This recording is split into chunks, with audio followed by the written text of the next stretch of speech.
तर ठाण्याचं हृदय मानल्या जाणाऱ्या 3 हातनागा परिसरात सध्या एक अत्यंत संतापजनक प्रकार समोर आलाय। लखानी बिल्डिंगच्या अगदी समोर दिवसाढवळ्या 18हून अधिक टेबल मांडून जुगाराचा महाबाजार भरवला जातोय। जिथे नियमांचे पालन व्हायला हवे तिथेच कायद्याला धाब्यावर बसून हा अवैध धंदा फोफावतोय। 3 हातनागा परिसर म्हणजे ठाण्यातील सर्वात मोक्याची जागा। अशा ठिकाणी 18 टेबल्स लावून जुगार चालवणं हे केवळ धाडस नाही तर प्रशासनाला दिलेलं थेट आव्हान आहे।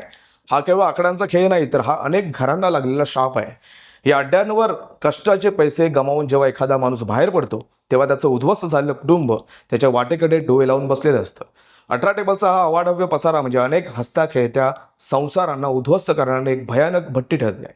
हे सर्व कृत्य भारतीय न्याय संहिता आणि महाराष्ट्र जुगार प्रतिबंधन कायद्याच्या चिंधड्या उडवणार आहेत।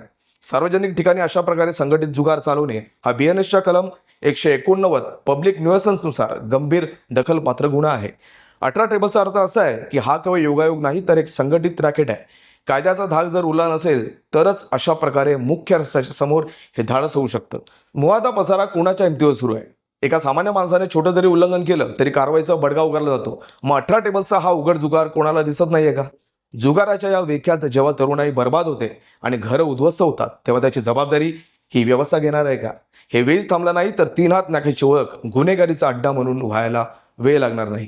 केवळ कागदी घोडे न नाचवता हा अड्डा मुळापासून उपटून काढण्याची जबाबदारी संबंधित विभागाची आहे।